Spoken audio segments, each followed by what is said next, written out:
총 3개의 문단으로 이루어진 질문입니다. 1문단 보겠습니다.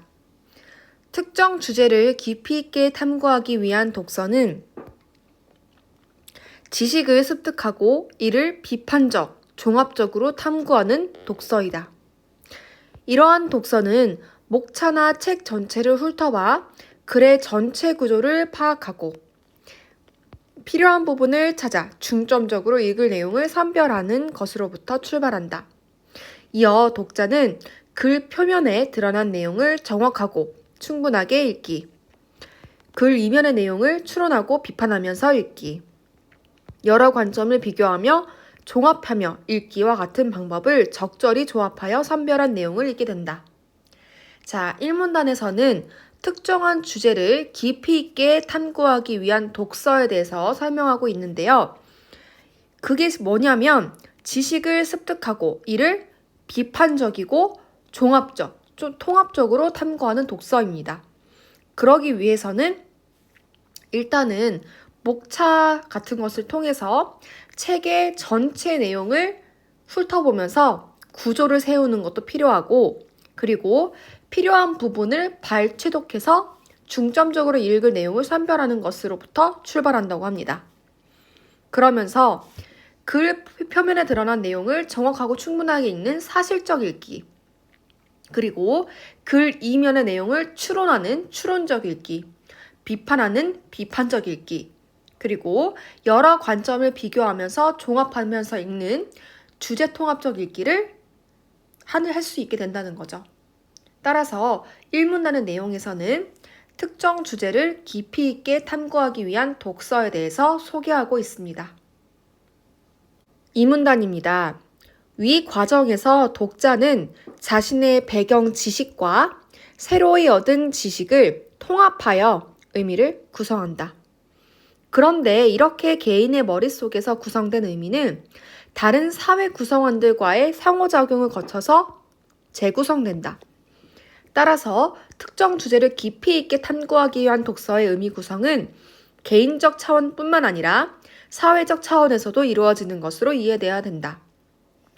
자, 2문단에서는 1문단의 내용을 확장해서 어떻게 의미를 구성하는지에 대해서 얘기를 하고 있는데요. 먼저 독자는 자신이 가지고 있는 배경 지식과 독서를 통해서 얻는 새로운 지식을 통합해서 새로운 의미를 구성합니다. 이것은 개인적 의미 구성이라고 할 수가 있겠죠.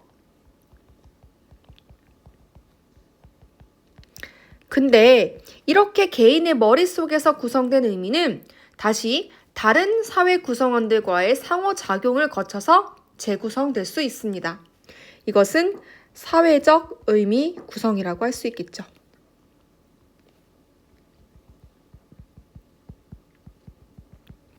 그래서 개인적 의미 구성뿐만 아니라 사회적 의미 구성을 통해서 의미의 구성이 이루어진다라는 게 이 문단의 핵심 내용일 수가 있겠고요. 이어서 3문단 보시면 이를 감안하면 특정 주제를 깊이 있게 탐구하기 위한 독서에는 기록의 역할이 부각된다. 탐구 과정에서 개인적으로 구성한 의미를 기록하는 것은 읽은 내용의 망각을 방지하며 비판과 토론의 자료로서 사회적 차원의 의미 구성에 기여를 한다. 자, 기록이 하는 역할은 일단은 까먹지 않게 도와주고요. 그 다음에 그 기록된 자료로서 사회적 차원의 의미 구성에 기여를 할 수 있답니다. 또한 보고서, 논문, 단행본 등의 형태로 발전하여 공동체의 지식이 축적되는 토대를 이룬다.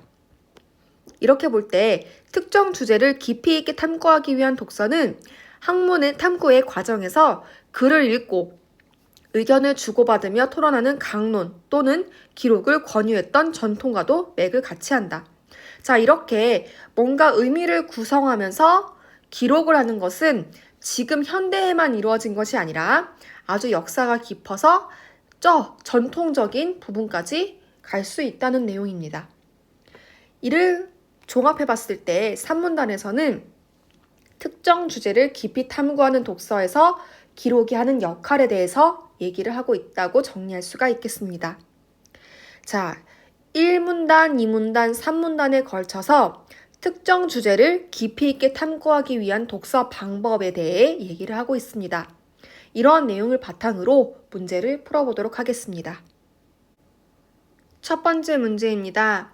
윗글에서 확인할 수 있는 기억의 방법이 아닌 것은? 자, 기억은 1문단에서 특정 주제를 깊이 있게 탐구하기 위한 독서를 일컫습니다. 자, 그러면은 특정 주제를 깊이 있게 탐구하기 위한 독서의 방법이 아닌 것을 고르면 되겠네요. 1번, 글 표면에 드러난 내용들을 꼼꼼하게 읽기. 2번, 목차를 보고 전체적인 구조를 파악하며 읽기. 3번, 글에 숨겨진 의미를 파악하며 비판적으로 읽기. 4번, 탐구하고자 하는 주제에 필요한 내용을 골라 읽기. 자, 1번부터 4번까지의 내용은 1문단에서 찾을 수 있어요. 한번 보시면 첫 번째 1번, 글 표면에 드러난 내용을 꼼꼼하게 읽기. 이것은 여기에 있네요. 자, 그리고 목차를 보고 전체적인 구조를 파악하며 읽기. 이것은 목차나 책 전체를 훑어봐서 글의 전체 구조를 파악하다. 여기 부분에서 확인할 수 있었습니다. 3번, 글의 숨겨진 의미를 파악하며 비판적으로 읽기. 이 부분은 이 글 이면의 내용, 이면이라는 게 숨겨졌다라는 거잖아요. 이면의 내용을 추론하고 비판하면서 읽기. 이 부분에서 확인할 수 있었습니다. 4번, 탐구하고자 하는 주제에 필요한 내용을 골라 읽기. 자, 필요한 부분을 찾아서 중점적으로 읽을 내용을 선별한다. 이런 내용에서 4번의 내용도 확인할 수 있네요. 그러나 5번, 정서적 반응을 기준으로 글의 가치를 평가하며 읽기와 관련된 내용은 찾아볼 수 없으므로 확인할 수 없습니다. 따라서 첫 번째 문제의 정답은 5번입니다. 두 번째 문제입니다. 윗글을 바탕으로 보기를 이해한 내용으로 적절하지 않은 것은? 3점짜리 문제이고 적용 문제입니다. 보기부터 볼게요. 학문하는 데에는 연속적으로 공부하는 것을 중히 여긴다. 한 번이라도 그 맥이 끊어지게 되면 정신이 새어나가고 성의가 흩어져 버리니 어떻게 학문의 깊은 뜻을 꿰뚫어 볼 수 있겠는가? 벗끼리 서로 돕는 것으로는 함께 모여 학문을 강론하는 것보다 나은 것이 없다. 즉, 강론하는 게 가장 좋다는 뜻이겠죠? 그런데 퇴계는 이황을 일컫습니다. 퇴계는 읽는 것을 얼굴을 마주하고 강론하는 것이 좋기는 하지만 항상 마음속의 생각을 다 드러내지는 못하고 만다. 그러니 의문이 드는 부분을 뽑아 기록해서 벗에게 보내 자세히 살펴볼 수 있게 하는 것만 못하다 라고 하였다. 그 뜻이 참으로 옳다 라고 했습니다. 자, 지금 퇴계가 말하는 것은 무슨 내용이냐면 강론하는 것은 좋다. 지금 강론이라는 것은 지금으로 말할 것 같으면 독서 토론과 유사한 형태겠죠?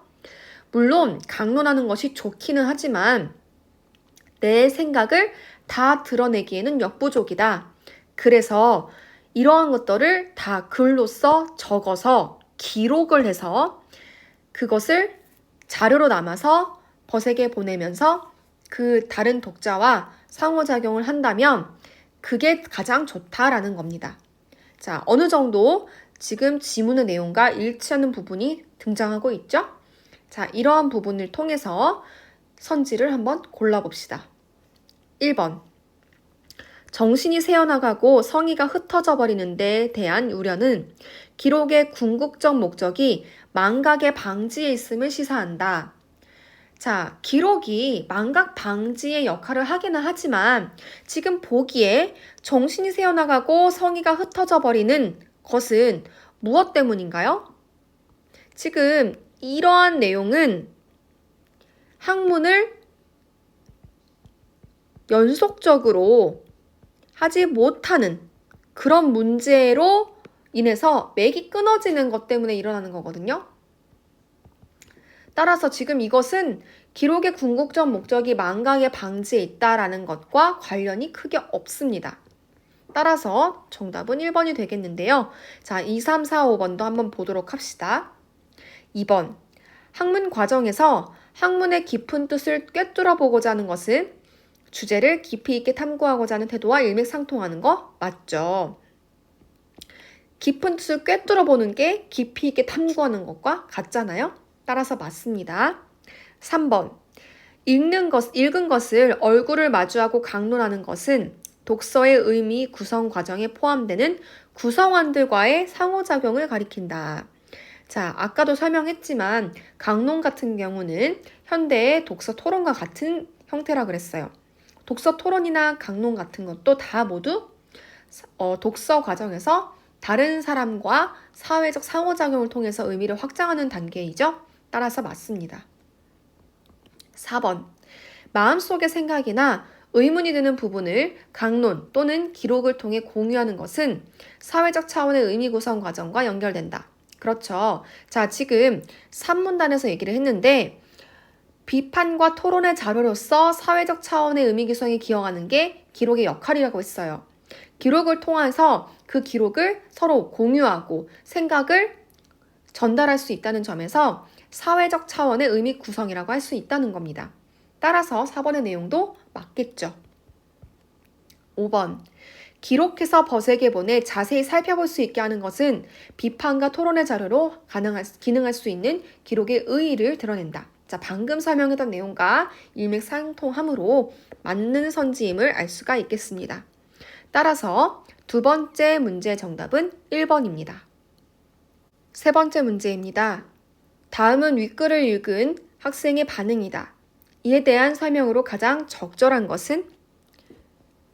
첫 문장을 읽으면서 특정 전공 분야의 연구자를 대상으로 하는 글인 줄 알았어. 근데 생각해보니 이런 독서의 모습이 낯설지 않아.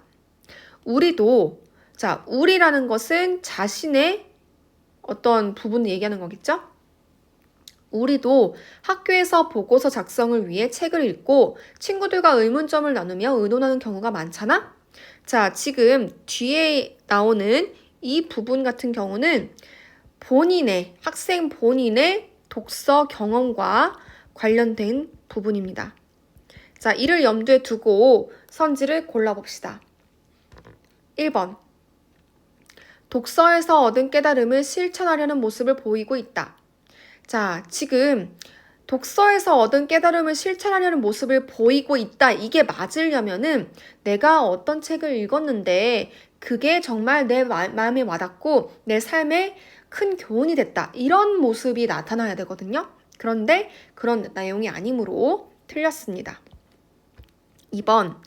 모범적인 독서 태도를 발견하고 반성의 계기로 삼고 있다. 자, 지금 위의 반응에서 어떠한 부분도 반성을 찾아볼 수가 없어요. 따라서 틀렸습니다. 3번. 학습 경험과 결부하여 독서 활동의 의미를 확인하고 있다. 자, 이게 맞는 선지겠죠? 자, 학습 경험은 여기서 나왔잖아요. 지금 내가 보고서 작성을 위해서 친구들과 서로 의문점을 나누고 의논했던 경우가 있지 않느냐라는 자신의 학습 경험과 엮어서 독서 활동의 의미를 확인하고 있는 게 맞으므로 정답은 3번이겠죠. 4번. 알게 된 내용과 관련지어 추가적인 독서 계획을 세우고 있다. 자, 알게 된 내용도 안 나와 있고요. 독서 계획도 세우고 있지 않습니다. 따라서 4번도 틀렸고요. 5번. 독서 경험에 비추어 지속적인 독서의 중요성을 인식하고 있다. 자, 독서 경험은 나와 있지만 이를 통해서 지속적인 독서의 중요성을 인식하고 있지는 않으므로 틀렸습니다. 따라서 세 번째 문제의 정답은 3번입니다.